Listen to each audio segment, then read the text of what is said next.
Hello friends, welcome to SS exam. Friends, as you all know, अपने introduction to Indian government accounts and audit हमारी जो book है, ईगा जो book है, IIGAA के बारे में चर्चा कर रहे थे, राइट। तो दोस्तों, इसके चैप्टर नंबर 7 जो है हमारा, उसके पार्ट 2 डिस्कस कर लिए हैं, ठीक है। अब दोस्तों, आज इसका चैप्टर नंबर 7 का पार्ट नंबर 3 डिस्कस करेंगे, राइट। दोस्तों, 3 डिस्कस करने से पहले प्रीवियस वीडियो में जो पढ़ा था वो मैं आपको थोड़ा रिवाइज़ करवा देता हूँ, राइट। तो प्रीवियस वीडियो के अंदर दोस्तों पैरा नंबर 7.4 से अपने पढ़ा था कि गवर्नमेंट अकाउंट्स और गवर्नमेंट अकाउंट्स जो हैं दोस्तों, उनके फॉर्म ऑफ अकाउंट्स और दोस्तों मेन डिवीजन ऑफ अकाउंट्स के बारे में अपनों ने बात करी। तो मेनली दोस्तों गवर्नमेंट के अकाउंट्स 3 हिस्से में रहता है, ठीक है। पहला होता है दोस्तों पार्ट 1 कंसोलिडेटेड फंड, दूसरा होता है दोस्तों पार्ट 2 कंटीजेंसी फंड और तीसरा है दोस्तों part 3 public account of India, ठीक है। अब दोस्तों गवर्नमेंट के अकाउंट्स जो है इन 3 हिस्सों में बटे हुए हैं। अब दोस्तों इनका CFI जो है कंसोलिडेटेड फंड ऑफ इंडिया जो है, इसको और आगे क्या है डिवाइड किया गया है, ठीक है। अब दोस्तों कंसोलिडेटेड फंड ऑफ इंडिया को क्या है आगे डिवाइड किया गया था रेवेन्यू और कैपिटल के अंदर, ठीक है। अब दोस्तों रेवेन्यू और कैपिटल के अंदर क्या है कंसोलिडेटेड फंड ऑफ इंडिया को डिवाइड किया गया था। अब दोस्तों रेवेन्यू और कैपिटल और रेवेन्यू के साथ साथ कैपिटल में दोस्तों पब्लिक डेप्ट एंड लोन्स एंड एडवांसेस भी दिए गए थे, ठीक है। ये 2 हिस्से हो गए। अब दोस्तों रेवेन्यू के अंदर भी आगे 2 हिस्से थे, रिसिप्ट हेड और एक्सपेंडिचर हेड। तो इनको ऐसा बोला जाता है रेवेन्यू रिसिप्ट और दोस्तों revenue expenditure, right. Revenue receipt क्या होता है दोस्तों, जो डे टू डे लाइफ के क्या है हमारी रिसिप्ट्स हैं, उनको रेवेन्यू रिसिप्ट बोलेंगे। रेवेन्यू एक्सपेंडिचर दोस्तों जो डे टू डे लाइफ के हमारे खर्चे हैं, ठीक है। और दोस्तों रेवेन्यू एक्सपेंडिचर जो है रेवेन्यू रिसिप्ट से ही किया जाता है, राइट। अब दोस्तों कैपिटल अपनों ने पढ़ा, तो कैपिटल रिसिप्ट और कैपिटल क्या पढ़ा था एक्सपेंडिचर। अब दोस्तों कैपिटल रिसिप्ट जो है कैपिटल एक्सपेंडिचर जो हैं दोनों क्या थे, कैपिटल एक्सपेंडिचर जो हैं कैपिटल रिसिप्ट से ही किया जाए ऐसा कोई ज़रूरी नहीं है। कैपिटल एक्सपेंडिचर दोस्तों जो बड़ी अमाउंट का एक्सपेंडिचर होता है वो मेनली बोरोवर्ड फंड से किया जाता है, या दोस्तों आपकी कोई रिकरिंग लाइबिलिटी है आप उसको ख़त्म कर दो, उसको कैपिटल एक्सपेंडिचर बोला जाएगा। यस और नो। बोरोवर्ड फंड में दोस्तों मैंने बुलेट ट्रेन का एग्जांपल लिया था, ठीक है। और दोस्तों आप कोई फॉरेन लेंडर से बहुत सारा फंड बोरो कर लो, राइट। तो ये क्या आ गया कैपिटल एक्सपेंडिचर में। एक प्रकार की दोस्तों मटीरियलिस्टिक एक परमानेंट कैरेक्टर की आपको क्या है एसेट क्रिएट करनी होती है जब भी आप कैपिटल एक्सपेंडिचर करते हो, ठीक है। ये दोस्तों इसका एक और एग्जाम्पल सुन लीजिए। एक जैसे कोई मेरा बिजनेस है, ठीक है। मेरा कोई दोस्तों बिजनेस है, मान लो मेरा गारमेंट्स का बिजनेस है, राइट। मेरा कोई गारमेंट्स का बिजनेस है, मतलब कपड़े की दुकान है, ये सुनो। अब दोस्तों इसके अंदर गुड्स और एसेट 2 प्रकार की चीज़ें होगी मेरे बिजनेस के अंदर। दोस्तों गारमेंट्स की दुकान है तो जो कपड़े हैं वो तो क्या है गुड्स है मेरा, जिसको मैं सेल करता हूँ और मैं प्रॉफिट अर्न करता हूँ। दूसरा दोस्तों उसके अंदर जो फर्नीचर है उसके अंदर दोस्तों जो कूलर AC मेरे लगे हुए हैं, राइट। जो मटीरियलिस्टिक गुड्स के अलावा जो सामान है वो मेरा एसेट है, ठीक है। मान लो मैंने शॉप परचेज़ करी है, ठीक है। तो ऐसा तो नहीं शॉप को मैं बेच दूंगा, ठीक है। गुड्स जो होता है दोस्तों जिसको बेच के आप प्रॉफिट कमाते हो, राइट। तो वो दुकान मेरी क्या होगी, वो मेरा एसेट हो गया, राइट। तो वो क्या है उस पर आपको कैपिटल एक्सपेंडिचर करना पड़ता है। कैपिटल एक्सपेंडिचर दोस्तों ऐसा होता है जिसमें आप एसेट को एक्वायर करते हो, यस और नो। इसके बाद दोस्तों हम लोगों ने इसी के अंदर ही पब्लिक डेप्ट और लोन्स और एडवांसेस पढ़ा। पब्लिक डेप्ट क्या हो गया दोस्तों, गवर्नमेंट जो है पब्लिक से पैसा लेती है, ठीक है। पैसा लेके दोस्तों उनको सिक्योरिटीज़ देती हैं और एक निश्चित समय के बाद उसका पैसा इंटरेस्ट के साथ लौटा के सिक्योरिटीज़ को वापस ले लेती है, ठीक है। तो ये हुआ हमारा पब्लिक डेप्ट, राइट। और पब्लिक डेप्ट की दोस्तों रिकवरी करना, उनके रीपेमेंट की बात थी। इसके बाद दोस्तों ऐसा ही लोन्स और एडवांसेस के अंदर था। लोन्स और एडवांसेस दोस्तों सेम है लोन की तरह, जैसे आप लोन लेते हो, ठीक है। गवर्नमेंट ले भले ही कोई इंडिविजुअल ले, राइट। तो ये हो गया दोस्तों। तो इसके अंदर आपको लोन्स और एडवांसेस के अंदर फ़र्क पता होना चाहिए। लोन जो है एक लॉन्ग टर्म का प्रोसेस है, एडवांसेस हैं दोस्तों जो शॉर्ट टर्म का मनी मार्केट इंस्ट्रूमेंट है, राइट। तो ये क्या था दोस्तों, ये हमारे एडवांसेस के बारे में बात थी, यस और नो। इसके बाद दोस्तों अपनों ने क्या पढ़ा था कंटीजेंसी फंड जो आकस्मिक हमारा फंड होता है और पब्लिक अकाउंट के बारे में अपनों ने बात करी, यस और नो। आज दोस्तों अपने सेक्टर्स और सब सेक्टर्स ऑफ अकाउंट्स के बारे में बात करेंगे। सेक्टर्स और सब सेक्टर्स क्या होते हैं, ठीक है। अब ये दोस्तों डायग्राम तो आपको याद हो गया। गवर्नमेंट अकाउंट्स 3 ये कर दिए, सीएफआई के 2 हिस्से निकाल दिए, रेवेन्यू आ गया, कैपिटल आ गया, पब्लिक डेब्ट लोन्स एडवांसेस आ गया, रेवेन्यू के फिर 2 हिस्से निकाल दिए, कैपिटल के फिर 2 हिस्से निकाल दिए, राइट। अब आगे दोस्तों सेक्टर्स एंड सब सेक्टर्स ऑफ अकाउंट्स, ठीक है। देखिए with in each of the divisions and sections, with in each of the divisions and sections of the consolidated fund. अब दोस्तों कंसोलिडेटेड फंड ऑफ इंडिया की बात कर रहे हैं, ये सीएफआई की, ठीक है। The transactions are grouped into sectors such as. अब दोस्तों ट्रांजेक्शन्स जो हैं कंसोलिडेटेड फंड ऑफ इंडिया के अंदर सेक्टर्स में डिवाइड की गई है। सेक्टर्स का मतलब क्या है दोस्तों? जर्नल सर्विसेज, ठीक है, ये एक प्रकार का सेक्टर है। सोशल एंड कम्युनिटी सर्विसेज, इसमें दोस्तों इस प्रकार की ट्रांजेक्शन जो है वो इस सेक्टर में जाएगी। बाद में है दोस्तों इकोनॉमिक सर्विस, ठीक है। इकोनॉमिक सर्विस की दोस्तों ट्रांजेक्शन जो है इकोनॉमिक सर्विस में जाएगी। अंडर विच स्पेसिफिक फंक्शंस और सर्विसेज शैल बी ग्रुप्ड, ठीक है। ये तो सब सेक्टर था, ये सेक्टर था, इसके नीचे क्या आ जाएगा दोस्तों? सब सेक्टर आ जाएगा, फिर इसके नीचे क्या मेजर हेड आ जाएगा, ठीक है। तो ऐसे एक ग्रुप बना दी, मतलब इस प्रकार के ट्रांजेक्शन आपको इन कोड हेड्स के अंदर बुक करनी है, ठीक है। इन सेक्टर्स, द सेक्टर्स आर सब डिवाइडेड इनटू मेजर हेड्स, ठीक है। सेक्टर्स को क्या दोस्तों कई बार सब सेक्टर में डिवाइड करते हैं या सीधा क्या है मेजर हेड में डिवाइड करते हैं, major head of accounts. In some cases the sectors are in addition sub divided into sub sectors before their division into major head of account, ठीक है। तो समझ में आई दोस्तों बातें? सेक्टर्स हैं, सेक्टर कौन से? जनरल सर्विस हो गया, सोशल एंड कम्युनिटी सर्विस हो गया, इकोनॉमिक सर्विस हो गया, अंडर विच स्पेसिफिक फंक्शंस और services falls shall be grouped. Function का मतलब क्या होगा दोस्तों? मेजर हेड से ही ले रहा है ये, ठीक है। तो पहले सेक्टर, फिर क्या सब सेक्टर, फिर क्या हो दोस्तों मेजर हेड, राइट। और दोस्तों इसको एग्जांपल अगर आपको देखना है तो आप अकाउंट कोड की जो हमारी किताब है, अकाउंट कोड की जो किताब है उसका पैरा नंबर 33 जो है दोस्तों, उसके अंदर क्या है एक अपेंडिक्स की बात की है, अपेंडिक्स नंबर 1 जो कि पेज नंबर 233 पे है, ठीक है। पैरा नंबर 33 जो है उसके अंदर एक अपेंडिक्स 1 की बात है। और दोस्तों पेज नंबर 233 पे आप अगर जाओगे अकाउंट कोड के तो वहाँ पे क्या है आपको एक टेबल मिल जाएगी, ठीक है। उसके अंदर बहुत ज़बरदस्त तरीके से दोस्तों सारी चीज़ों को बताया गया है। मैं आपको दोस्तों टेबल को पढ़ना कैसे है वो बता देता हूँ आपको, ठीक है। तो दोस्तों टेबल को पढ़ना ऐसे है कि सबसे पहले आप जाओगे अपेंडिक्स 1 जब आप देखोगे तो उसके अंदर दोस्तों सबसे पहले दिया हुआ है sector number A, sector number A. अब दोस्तों पहले पढ़ा था, अपने नेक्स्ट पढ़ेंगे अभी, सॉरी, कि जिसके अंदर सेक्टर को क्या है अल्फ़ाबेट से डिनोट करते हैं, ठीक है। यहाँ पे बोल दिया सेक्टर ए, ठीक है। अब ये दोस्तों सेक्टर ए यहाँ पे जनरल सर्विस बोला था, मैं आपको टैक्स रेवेन्यू बताता हूँ, ठीक है। ये सेक्टर जो था दोस्तों किससे? रेवेन्यू से रिलेटेड है, टैक्स रेवेन्यू से रिलेटेड है। सेक्टर ए किससे है दोस्तों? टैक्स रेवेन्यू से रिलेटेड, ठीक है। अब दोस्तों इसी के अंदर ही ये तो कैपिटल अल्फ़ाबेट में था। अब दोस्तों स्मॉल अल्फ़ाबेट में इसका सब सेक्टर दिया हुआ है, taxes on income and expenditure. ये आ जाएगा दोस्तों taxes on income and expenditure, ठीक है। पहला तो बोल दिया टैक्स रेवेन्यू, ये बड़ा सेक्टर हो गया, ठीक है। उस दोस्तों बड़े घर का एक छोटा कमरा कौन सा हो गया? Taxes on income and expenditure, ठीक है। अब दोस्तों इसके अंदर मेजर हेड के अंदर घुसेंगे अपने, तो इसके अंदर मेजर हेड दिया हुआ है दोस्तों 0020 कॉरपोरेशन टैक्स, ठीक है, कॉरपोरेशन टैक्स, ठीक है। अब ये दोस्तों क्या दिया गया है? 0020 क्या दे दिया इसमें अंदर? Corporation tax. एक बड़ा घर सेक्टर ए, उसका दोस्तों छोटा हिस्सा सब सेक्टर कौन सा हो गया? Taxes on income and expenditure. और दोस्तों उस कमरे का फिर एक सदस्य कौन सा हो गया? कॉरपोरेशन टैक्स, ठीक है। अब दोस्तों इसके अंदर आगे जब आप जाओगे तो सेक्टर ए दे दिया टैक्स रेवेन्यू, आगे फिर सेकंड नंबर पे भी टैक्स रेवेन्यू ही है। अब आगे दोस्तों सब sector taxes on income and expenditure, ठीक है, ये भी सेम रह जाएगा।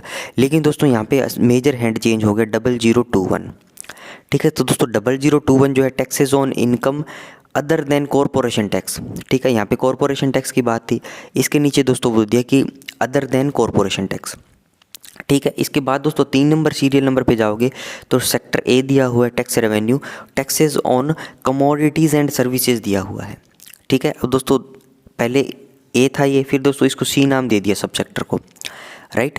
तो अब दोस्तों इसके अंदर मेजर हेड कौन सा दे दिया? 0037, राइट। तो मतलब क्या हुआ? 0037 दे दिया तो ये क्या हुआ? मेजर हेड हो गया, राइट। दोस्तों मैं आपको बुक से भी इसको एक बार पढ़ के बता देता हूँ।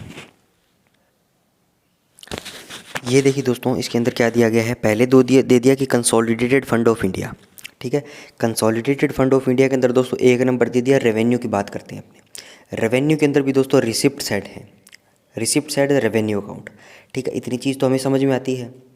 अब दोस्तों अपने सेक्टर और सब सेक्टर के कॉन्सेप्ट पे काम कर रहे हैं अभी फ़िलहाल तो देखिए दोस्तों, पहले दे दिया सेक्टर ए है टैक्स रेवेन्यू, ठीक है। इसका सब सेक्टर कौन सा हो गया, taxes on income and expenditure, ठीक है। और दोस्तों मेजर हेड 4 डिजिट का होता है 0020, ये क्या हो गया दोस्तों, कॉरपोरेशन टैक्स हो गया, ठीक है। समझ में आई इतनी बात। इसके बाद दोस्तों सेक्टर ए सेम है टैक्स रेवेन्यू का, इसमें आ गया दोस्तों taxes on income and expenditure. सब सेक्टर भी दोस्तों देखिए सेम है, लेकिन दोस्तों मेजर हेड है जो वो चेंज हो जाता है, ठीक है। ये दोस्तों बड़ा मकान है, बड़ा मकान का क्या है, एक कमरा, एक कमरा के अंदर दोस्तों ये अलग अलग सदस्य हैं, ठीक है। 0021 taxes on income other than corporation tax. अब आगे चलिए दोस्तों, सेक्टर ए आ गया टैक्स रेवेन्यू। अब दोस्तों ए सब सेक्टर ए नहीं है, अब आगे taxes on commodities and services. इसके अंदर दोस्तों मेजर हेड कितना आ जाएगा, 0037 कस्टम्स। अब दोस्तों सेक्टर ए सेम चल रहा है, देखिए यहाँ पे tax revenue, taxes on commodities and services 0044 service tax आ गया, ठीक है। अब दोस्तों ए सेक्टर का कहानी यहाँ पे ख़त्म हो गई, ठीक है। यहाँ पे बी सेक्टर आ गया, sector B non tax revenue. Non tax revenue के अंदर दोस्तों सब सेक्टर है interest receipt, dividend and profits, ठीक है। इसके अंदर आ गया 0049 इंटरेस्ट रिसिप्ट्स, ठीक है। Sector B non tax. तो इस प्रकार से दोस्तों क्या है कि ये चीज़ें बटी हुई हैं, राइट। अब दोस्तों ये देखिए, इसके बाद नॉन टैक्स रेवेन्यू आ गया, sector B non tax revenue. अब इसका सब सेक्टर कौन सा हो गया, other than tax revenue, right. तो इस प्रकार से दोस्तों पूरा अपेंडिक्स जो है हमें दिया गया है सेक्टर्स के अंदर डिवाइड करके, राइट। तो दोस्तों यही सेम बात क्या है इस पैरा के अंदर बोली गई थी 7.5 के अंदर, ठीक है, कि चीज़ों को क्या है सेक्टर्स में डिवाइड कर दिया, ज़रूरत है तो उनको सब सेक्टर में डिवाइड कर दिया, और दोस्तों फिर उनको क्या है मेजर हेड्स के अंदर एक्चुअल में जहाँ में हमें बुक करना है चीज़ों को वहाँ पे वो दे दिया, मेजर हेड दे दिया, ठीक है। आगे चलिए फ्रेंड्स, अब देखिए फ्रेंड्स आगे क्या दे रहा है, each sector in section will be distinguished by a letter of the alphabet. अब दोस्तों सेक्टर को क्या है एक अल्फ़ाबेट से डिनोट करते हैं, जैसे कि अपनों ने अपेंडिक्स में देखा था, sector A, sector B, sector C, sector D, sector L, sector K, इस प्रकार से क्या अल्फ़ाबेट दिया गया है। और सब सेक्टर को दोस्तों क्या स्मॉल अल्फ़ाबेट दिया गया है, ठीक है। तो ये चीज़ होगी। अब दोस्तों जो हमारी अकाउंटिंग है, जो गवर्नमेंट के अकाउंट्स जो हैं, ठीक है, तो उनको क्या मैक्सिमम जो है 8 स्टेप तक अपने स्ट्रेच कर सकते हैं, ठीक है। इन 8 स्टेप के अलावा दोस्तों 9वां स्टेप हमारे पास नहीं है, ठीक है। तो वो 8 स्टेप कौन कौन से वो आप देखिए पहले तो। अब इसमें से दोस्तों ये इतना सा डायग्राम है, मान के चलिए ये आपके 2 से 3 नंबर बनवा के जाएगा एग्जामिनेशन के अंदर, ठीक है। अब दोस्तों एसएस के एग्जामिनेशन की तैयारी कर रहे हो, आपको ये चीज़ें तो पता ही होनी चाहिए 100%। इसमें दोस्तों आप गलती करने का रिस्क नहीं ले सकते, ठीक है। तो देखिए दोस्तों 8 स्टेप कौन कौन से, पहला तो है दोस्तों सेक्टर, दूसरा है सब सेक्टर। अब दोस्तों कोई भी ट्रांजेक्शन्स को बुक करनी है तो ज़रूरी नहीं है कि 8 स्टेप उसके अंदर होंगे, आपको उसमें से 3 स्टेप मिल सकते हैं, 4 स्टेप मिल सकते हैं, 5 स्टेप मिल सकते हैं, क्योंकि दोस्तों सेक्टर है, ज़रूरी नहीं है वहाँ सब सेक्टर हो, ठीक है। मेजर हेड है, ज़रूरी नहीं है वहाँ सब मेजर हेड हो, ठीक है। तो 8 स्टेप दोस्तों देख लीजिए आप क्या होते हैं एक बार। सेक्टर 1 नंबर पे है दोस्तों सेक्टर, 2 नंबर पे है दोस्तों सब सेक्टर, तीसरा है दोस्तों मेजर हेड, चौथा है दोस्तों सब मेजर हेड, पांचवा है दोस्तों माइनर हेड, छठा है दोस्तों सब हेड, सातवां है दोस्तों डिटेल हेड, और आठवां हेड है दोस्तों ऑब्जेक्ट हेड, ठीक है। अब दोस्तों इनको डिनोट कैसे करते हैं, अब अल्फ़ाबेट से करते हैं सेक्टर और सब सेक्टर को, इसको कैपिटल अल्फ़ाबेट से, इसको स्मॉल अल्फ़ाबेट से, ठीक है। अब दोस्तों मेजर हेड को किसे 4 डिजिट से। अब दोस्तों 423 222 वाला कॉन्सेप्ट आपको याद रखना है, 423 222 वाला कॉन्सेप्ट आपको याद रखना है, ठीक है। 423 222 वाला यहाँ से आ जाएगा 423 222, ठीक है। 4 डिजिट का मेजर हेड, 2 डिजिट का मेरा सब मेजर हेड, माइनर हेड मेरा 3 डिजिट का, सब हेड मेरा 2 डिजिट का, डिटेल हेड मेरा 2 डिजिट का, और दोस्तों ऑब्जेक्ट हेड मेरा 2 डिजिट का, ठीक है। ये चीज़ समझ में आई। अब दोस्तों इनको आगे बोलते क्या हैं, ठीक है। सेक्टर और सब सेक्टर को तो सब सेक्टर ही बोलते हैं। अब दोस्तों आपको ये हम नीचे वाले शब्द जो हैं आपको पैराग्राफ्स में देखने को मिलते हैं बार बार, activity, scheme, function, sub function, programme, ऐसे दोस्तों, ठीक है। तो अब मेजर हेड है दोस्तों वो क्या है, फंक्शन को डिनोट करता है, ठीक है। ये आ गया दोस्तों फंक्शन को डिनोट करता है। अब दोस्तों मेजर हेड फंक्शन को, सब मेजर हेड सब फंक्शन को, ठीक है। ये किसको कर दिया, सब फंक्शन को करेगा।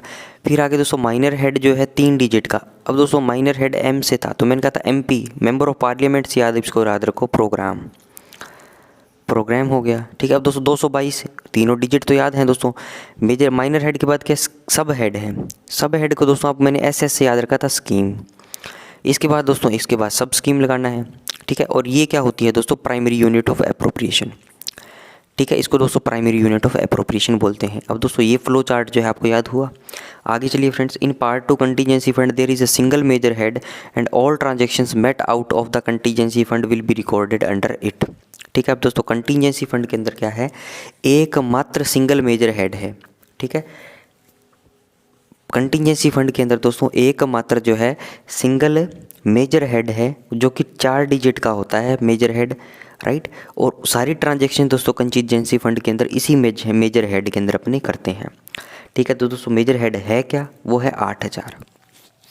ठीक है, वो क्या है दोस्तों, वो है 8000। ये आपको याद रखना है। कंटीजेंसी फंड दोस्तों 8000 इसका क्या है, 8000 क्या है दोस्तों, इसका कोड हेड है। मेजर हेड का 4 डिजिट का कोड है। यस और नो। आगे चलिए फ्रेंड्स, नेक्स्ट देखिए दोस्तों, सी जो है, in the case of part 3 public account the transactions are grouped into sectors sub sectors which will be further sub divided into major heads of accounts.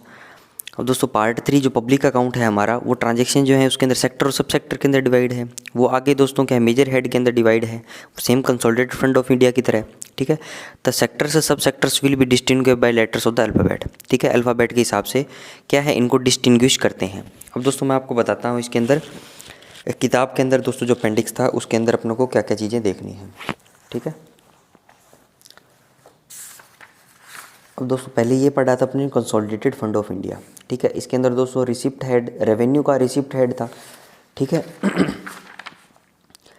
अब 2 नंबर में अंदर क्या आ गया दोस्तों, रेवेन्यू का एक्सपेंडिचर हेड आ गया। ठीक है, इसके अंदर बात देखिए दोस्तों, कैपिटल हेड आ गया, रिसिप्ट कैपिटल अकाउंट का रिसिप्ट हेड आ गया जो कि है एकमात्र 4000। अब दोस्तों कैपिटल अकाउंट का एक्सपेंडिचर हेड आ जाएगा। ठीक है, अब दोस्तों ये लोन्स एंड एडवांसेज अपनों ने पढ़ा था कंसोलिडेटेड फंड ऑफ इंडिया के अंदर। अब दोस्तों part 2 contingency fund of India के अंदर एकमात्र जो कोड हेड जो है अभी अपनों ने पढ़ा है सेकंड नंबर पे, वो 8000 था कंटीजेंसी फंड का। ठीक है, ये दोस्तों मेजर हेड है 4 डिजिट का। अब दोस्तों पब्लिक अकाउंट जो है हमारा, इसके अंदर अपनों ने पढ़ा है कि सेक्टर सब सेक्टर के अंदर डिवाइड है, और फिर आगे दोस्तों उनको क्या है, मेजर हेड के अंदर डिवाइड किया गया है। ठीक है, और इनको क्या है, लेटर से क्या है, डिनोट करते हैं। तो ये सारी बातें दोस्तों हमें दिख तो रही है यहाँ पे, कोई रॉकेट साइंस तो नहीं है इनका। देखिए पब्लिक अकाउंट जो है हमारा, पहले दोस्तों consolidated fund of India part 1 के अंदर, पार्ट 2 के अंदर दोस्तों कंटीजेंसी, फिर पार्ट 3 के अंदर पब्लिक अकाउंट। अब कंसोलिडेटेड फंड ऑफ इंडिया के अंदर दोस्तों अलग अलग ब्रांचेज हैं। ठीक है, revenue, capital, loans and advances, फिर रेवेन्यू कैपिटल के अंदर दोस्तों रिसिप्ट एक्सपेंडिचर। ठीक है, इसलिए दोस्तों चीज़ें थोड़ी सी आपको कॉम्प्लेक्स लगती है, लेकिन कॉम्प्लेक्स है नहीं। ठीक है, ध्यान से देखिए दोस्तों, पार्ट 3 जो है पब्लिक अकाउंट, इसके अंदर बोल दिया सेक्टर्स हैं। अब दोस्तों सारे सेक्टर्स जो है देखिए यहाँ पे एफ पे ख़त्म कर दिया इसको। ठीक है, फिर यहाँ से आई से स्टार्ट किया, आई फिर जे फिर के। ठीक है, ये सारे दोस्तों पब्लिक अकाउंट्स हैं। ठीक है, पब्लिक अकाउंट्स का मतलब है दोस्तों पब्लिक के अकाउंट गवर्नमेंट के पास है। ठीक है, तो ऐसी चीज़ें आपने देखी होगी, नेशनल स्मॉल सेविंग फंड, कि मुझे पैसा बचाना है तो गवर्नमेंट की स्कीम के अंदर मैंने लगा दूंगा पैसा। ठीक है, तो गवर्नमेंट की एक प्रकार से लाइबिलिटी हो गई है मेरे लिए, राइट। तो सेक्टर आई है small saving provident fund etcetera. ठीक है, नेशनल स्मॉल सेविंग फंड, और 8008 में दोस्तों income and expenditure of national small saving fund, right. अब ये आगे दोस्तों small saving provident fund sector आई के अंदर, फिर स्मॉल के अंदर स्टेट प्रोविडेंट फंड कर दिया, और स्टेट प्रोविडेंट फंड 8009 से डिनोट कर दिया। ठीक है, तो मतलब चीज़ें सेम है दोस्तों, इनको क्या है अलग अलग तरीके से, इनको थोड़ा सा लैंग्वेज करके अलग अलग बताया गया है, बाकी बातें सेम हैं। सेक्टर वहीं रहेंगे, सब सेक्टर वहीं रहेंगे। यस और नो। आगे दोस्तों अब सेक्टर सब सेक्टर पढ़ लिया, अब मेजर माइनर और डिटेल हेड पे चलते हैं। अब दोस्तों यहाँ पे सेक्टर था, ठीक है, सब सेक्टर था और क्या था दोस्तों, सब सेक्टर था। ये दोनों चीज़ें अपनों ने पढ़ ली। 8 में से दोस्तों 2 स्टेप पे पढ़ लिए अपनों ने, अब 6 स्टेप बाकी हैं हमारे। ठीक है, अब दोस्तों मेजर माइनर और डिटेल हेड पे वार करेंगे। मेजर माइनर और दोस्तों क्या है, डिटेल हेड। ठीक है, सब वाले दोस्तों, सब वाले क्या हैं, इनके आगे जुड़े हुए पार्ट, सब मेजर हेड हो जरूरी नहीं है। ठीक है, लेकिन मेजर होगा, माइनर होगा, डिटेल हेड होंगे ही होंगे। ठीक है, कई बार दोस्तों ऑब्जेक्ट हेड को डिटेल हेड के अंदर ही काउंट कर लिया जाता है। ठीक है, प्राइमरी यूनिट ऑफ एप्रोप्रिएशन जो है हमारे डिटेल हेड को अंदर मान लिया जाता है, जिसमें 5 टायर क्लासिफिकेशन ऑफ अकाउंट्स का यूज़ होगा। ठीक है, सब हेड को एक बार छोड़ दिया क्या, क्योंकि सब हेड भी मान लो नहीं है, ऑब्जेक्ट हेड को इसके अंदर काउंट कर लिया, तो मेन जो हमारे बचेंगे वो मेजर हेड बचेगा, माइनर हेड बचेगा और दोस्तों डिटेल हेड बचेगा। ये तीन जो हैं ये हमारे मेन जो है मुखिया हैं परिवार के, राइट। तो देखिए दोस्तों 7.6 के ए में क्या दिया, the main unit of classification in accounts is the major head. Main unit of classification क्या है दोस्तों, मेजर हेड है, which is divided into minor head. एकदम सही बात है भैया। इसके नीचे क्या आ जाएगा, minor head, each of which has a number of subordinate heads. Subordinate heads होते हैं जनरली नोन है सब हेड। इसके नीचे क्या होते हैं, तो सबऑर्डिनेट हेड्स होते हैं जिनको क्या बोलते हैं, सब हेड बोलते हैं। The sub heads are further divided into detail head. एकदम सही बात है। समटाइम्स मेजर हेड्स में be divided into sub major heads. एकदम सही बात है, सब मेजर में भी डिवाइड करते हैं। Before their further division into minor head, इनको माइनर में करने से पहले सब मेजर में डिवाइड कर दिया जाता है। तो दोस्तों ये चीज़ तो समझ में आई। आगे चलिए, आगे देखिए दोस्तों बी नंबर में क्या दिया है, major heads of accounts falling within the consolidated fund generally correspond to functions of the government. एकदम सही बात है दोस्तों, मेजर हेड जो है जो कंसोलिडेटेड फंड ऑफ इंडिया के अंदर लाई करता है वो फंक्शन को रिप्रेजेंट करता है। ठीक है, ये तो अपने दोस्तों रट्टा मार लिया इसका। Major head function, sub function, programme, scheme, sub scheme, primary unit of appropriation.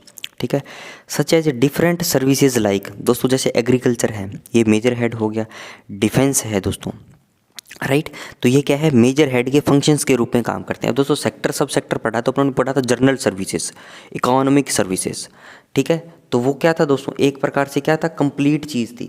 ठीक है, general services, social and community services, economic services. अब दोस्तों डिफेंस, एग्रीकल्चर जो है उनमें से कोई भी एक सेक्टर के अंदर लाई कर रहा होगा। ठीक है, while minor head subordinate to them, minor head जो सबऑर्डिनेट है इनके identify the programme undertaken to achieve the objective the function represented by the major head. अब दोस्तों डिफेंस के अंदर भी आर्मी, नेवी, एयरफोर्स। ठीक है, तो अलग अलग दोस्तों प्रोग्राम्स उनके लेने पड़ेंगे अपने को। ठीक है, बड़ा दोस्तों एक देश है, फिर उसका स्टेट है, फिर दोस्तों उसके अंदर डिस्ट्रिक्ट आ जाएगा, डिस्ट्रिक्ट के अंदर दोस्तों कोई कस्बा आ जाएगा, कस्बे से लेके गांव आ जाएगा, गांव से लेके दोस्तों क्या है एक घर आ जाएगा। ठीक है, तो इस प्रकार से दोस्तों इन लेवल पे क्या है काम किया जाता है, एक्सपेंडिचर को बुक किया जाता है, ताकि अल्टीमेटली दोस्तों जब बजट प्रिपेयर हो तो सारा डेटा जो है हमारे पास रहे। इतना दोस्तों साइंटिफिक तरीके का इन चीज़ों को मैनेज किया हुआ है। ठीक है, ए प्रोग्राम में consist of A number of scheme और एक्टिविटीज़। अब दोस्तों प्रोग्राम जो है इसके नीचे स्कीम और एक्टिविटीज़ को क्या ऑब्लिक लगा के बोला जाता है, स्कीम बोल दो, एक्टिविटी बोल दो। And these generally correspond to sub heads below minor head represented by the program. ठीक है, तो एकदम दोस्तों जो डायग्राम याद कर लिया तो ये थ्योरी आपके लिए चुटकियों का काम हो जाएगा। सी नंबर में देखिए friends, a detail head is termed as an object of classification। a detail head is termed as an object classification। ठीक है, डिटेल हेड है दोस्तों उसको क्या बोला जाता है, सब हेड बोल दिया। ठीक है, इसको कई बार दोस्तों प्राइमरी यूनिट ऑफ एप्रोप्रिएशन या ऑब्जेक्ट क्लासिफिकेशन ही बोला जाता है। ठीक है, जिसमें 5 टायर क्लासिफिकेशन अकाउंट्स है। On the expenditure side of the accounts particularly in respect हो heads of accounts within the consolidated fund. दोस्तों ऑन द एक्सपेंडिचर साइड, खर्चे वाली side, on the sides of the accounts particularly in respect of heads of accounts within the consolidated fund. दोस्तों consolidated fund of India के अंदर जो expenditure side जो है, detailed heads are primarily meant for itemised control over expenditure. ठीक है, और दोस्तों जो मेनली जो एक्सपेंडिचर साइड के अंदर कंट्रोल है वो डिटेल हेड के अंदर क्या है लिया जाता है। एंड इंडिकेट द ऑब्जेक्ट और nature of the expenditure on a scheme और एक्टिविटी और organisation in terms of input such as salaries, office expenses, grant in aid, loans, investment. तो दोस्तों सबसे छोटी जो इकाई है, ठीक है, सबसे छोटी दोस्तों जो इकाई है डिटेल हेड की, उसके अंदर क्या है आप एक्चुअल में दोस्तों हलचल करते हो। ठीक है, जैसे कि सैलरी का काम है, ऑफिस एक्सपेंसेस का काम है, ग्रांट्स इन एड का काम है, लोन्स, इन्वेस्टमेंट है, ये सारा काम दोस्तों किस में जाएगा, ये डिटेल हेड के अंदर जाएगा। राइट, समझ में आई दोस्तों बातें। तो दोस्तों detail heads are primarily meant for itemised control over expenditure and indicate the object और नेचर ऑफ एक्सपेंडिचर। किस ऑब्जेक्ट से किया है, उसकी नेचर क्या है। ठीक है, एक्सपेंडिचर की जो दोस्तों आपने स्कीम या एक्टिविटी के नीचे किस में किया है, डिटेल हेड के अंदर किया है। राइट, तो इसके अंदर दोस्तों सैलरी आ गया, ऑफिस एक्सपेंसेस आ गया, ग्रांट्स इन एड आ गया, लोन्स आ गया, इन्वेस्टमेंट आ गया। सिंपल बात है एकदम। आगे चलिए फ्रेंड्स, आगे देखिए दोस्तों, the detailed classification of account heads. दोस्तों जो अकाउंट हेड्स हैं उनकी डिटेल क्लासिफिकेशन जो है in government accounts and the order in which the major and minor heads shall appear. ठीक है, कैसे मेजर और माइनर हेड्स जो हैं अपीयर होंगे in all account records shall be such as are prescribed by the central government from time to time on the advice of the CAG। Central government दोस्तों issue करती है, ठीक है, लेकिन एडवाइस किसकी लेती है, CAG की। येस और no. The list of major and minor heads of account of central and states receipts and disbursement contain the classification prescribed in this regard. दोस्तों जो list of major and minor heads of account जो है हमारा एक topic भी है, उसके अंदर क्या है, इन कोड हेड्स के बारे में चर्चा की गई है। ठीक है, सेंटर और स्टेट के जो है receipt and disbursement contain the classification prescribed in this regard. ठीक है, किताब का नाम बता दिया इसमें। नोट 1 देखिए दोस्तों, 2 नोट दिए गए हैं, नोट पढ़ के फिर इस लेक्चर को अपने रैप अप करेंगे। With effect from 1/1/82 and in the case of JNK, Maharashtra, Manipur and Sikkim from 15/1/82। तारीख दोस्तों आपको याद नहीं रखनी है क्योंकि याद भी नहीं रहेगी। State governments have been interested with their consent. ठीक है, स्टेट गवर्नमेंट्स को दोस्तों एक काम सौंपा गया है विद देयर कंसेंट, उनकी अनुमति से, इन terms of clause 1 of article 258 of the constitution. 258 दोस्तों आर्टिकल क्या है, इनको एक पावर देता है। ठीक है, इसकी क्या है, इसको ध्यान में रखते हुए 258 को, right. The function of the central government under article 150 of the constitution. दोस्तों सेंट्रल गवर्नमेंट का काम है आर्टिकल 150 ऑफ द कॉन्स्टिट्यूशन के हिसाब से, in so far as such function relate to the opening of sub head and detail heads of account under various major and minor head. खोलना क्या है दोस्तों, सब हेड और डिटेल हेड है। ठीक है, किसके अंदर, मेजर और माइनर हेड के अंदर, right, in the state concern subject to following condition. ठीक है, तो कुल मिला के बात ये कह रहे हैं दोस्तों, स्टेट गवर्नमेंट जो है ये काम कर सकती है, लेकिन क्या कंडीशन उनको फॉलो करनी है सब और डिटेल हेड को खोलने के लिए। आगे चलिए फ्रेंड्स। तो दोस्तों स्टेट को कौन कौन सी बातों को फॉलो करना पड़ेगा। Orders issued by state government for opening sub head and detail heads are consistent with the directions issued by the central government from time to time. जो सेंट्रल गवर्नमेंट की गाइडलाइंस है जो समय समय पर मिलती रहती है, उनको ओपन करने के लिए स्टेट गवर्नमेंट को क्या है दोस्तों, उनको उसका पालन करना पड़ेगा, कंसिस्टेंट रहना पड़ेगा। ठीक है, no sums shall be paid by the central government to the state government concerned in respect of any extra cost of administration incurred by the state in connection with the exercise of the functions so interested। अब दोस्तों state government को power दे दी कि भैया आप सब head खोल दो, detail head खोल लो। ठीक है, और वो दोस्तों उसमें कोई बिना फालतू का खर्चा करते, ठीक है, कोई एक्स्ट्रा खर्चा करते। No sum shall be paid by the central government to the state government in respect of any extra cost of administration. ठीक है, उन्होंने कोड हेड खोल दिया, पावर दे दी और एक्स्ट्रा खर्चा कर दिया, लेकिन दोस्तों उस एक्स्ट्रा खर्चा का क्या है, हिसाब किताब तो देना पड़ेगा आपको। इसके बाद दोस्तों सेंट्रल गवर्नमेंट जो है उसको उसमें से जो एक्स्ट्रा खर्चा किया उसका एक पैसा भी स्टेट गवर्नमेंट को नहीं देगी।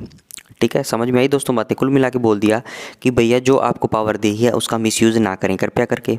ठीक है, अब नोट 2 देखिए दोस्तों, with effect from 1/4/87 the president in terms of close 1 of article 239 of the constitution has directed the administrators of the UT of. दोस्तों किताब में अरुणाचल प्रदेश दिया गया है, लेकिन अरुणाचल प्रदेश को यूनियन टेरेटरी नहीं है, ये एक प्रकार का स्टेट है।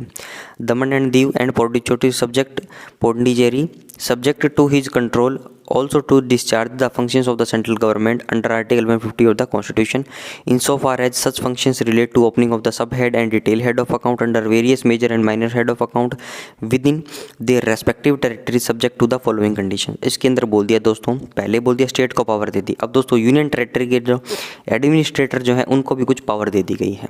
ठीक है, दोबारा देखिए दोस्तों, 1/4/87 से प्रेसिडेंट ने इस आर्टिकल के आधार पर, क्योंकि दोस्तों प्रेसिडेंट को भी तो कुछ पावर दे दी गई हैं। ठीक है, प्रेसिडेंट ने इस आर्टिकल के आधार पर डायरेक्ट कर दिया जो एडमिनिस्ट्रेटर हैं, प्रशासक है जो यूनियन टेरेटरी के, कौन सी के, इनके सब्जेक्ट टू हिज कंट्रोल में दोस्तों प्रेसिडेंट के ही रहेंगे, लेकिन उनको पावर डेलीगेट कर दी also to discharge the functions of the central government under article 150 of the constitution. ठीक है, क्या बोलता है इसके अंदर दोस्तों कि आप जो है ओपन कर सकते हो सब और डिटेल हेड, कौन, एडमिनिस्ट्रेटर UT के, ठीक है, under various major and minor head, ठीक है, उनके रेस्पेक्टिव टेरिटरीज के अंदर, लेकिन कंडीशन क्या क्या फॉलो करनी पड़ेगी दोस्तों वो देखिए आगे। तो दोस्तों एडमिनिस्ट्रेटर्स को कौन सी कंडीशंस को फॉलो करना पड़ेगा, क्या क्या बातें ध्यान रखनी। That said discharge of functions shall be subject to the forms prescribed by the president under article 150। ठीक है, तो जिस फॉर्म में अकाउंट है, ठीक है, जो प्रोसेस है उसको फॉलो करना है। पहली बात तो ये, no sums shall be paid by the central government to the union territory concerned in respect of any extra cost of administration incurred in connection with the said discharge of functions. दोस्तों जो उन्होंने काम किया है, ये power दे दी उनको detail head सब head खोलने की, तो ऐसा नहीं है कि कोई एक्स्ट्रा कॉस्ट जो क्या है अकर कर लें। ठीक है, ऑडिट तो दोस्तों बाद में होनी ही है, तो अगर ऐसा कोई पाया गया तो वो उस एक्स्ट्रा सम को क्या है सेंट्रल गवर्नमेंट पे उसको नहीं करेगी। ठीक है, वो सारी जिम्मेदारी दोस्तों क्या है UT पे आ जाएगी। यस और नो। तो ये हुआ दोस्तों आज का हमारा पार्ट नंबर 3 कंप्लीट। राइट। तो दोस्तों नेक्स्ट वीडियो जो है वो भी काफ़ी इंपॉर्टेंट वीडियो है हमारे लिए। उसके अंदर भी दोस्तों क्या है, ये अकाउंट कोड से रिलेटेड दोस्तों बातें आएगी और काफ़ी इंटरेस्टिंग बातें आएगी। तो दोस्तों जो अब तक अपनों ने पढ़ा था वो भी रिवाइज़ करेंगे कल अपने, ठीक है, शॉर्ट नोट्स के तौर पे। फिर दोस्तों कल जो अपने पढ़ेंगे उसको उसके साथ मिला के क्या है आगे अपने इसको लेके जाएंगे। यस और नो। तो आज का वीडियो दोस्तों यही रैप अप करता हूँ। वीडियो को लाइक करिए दोस्तों, कमेंट जरूर से कर दिया करो, 2-4 कमेंट कर दिया करो। Thanks for watching, have a nice day.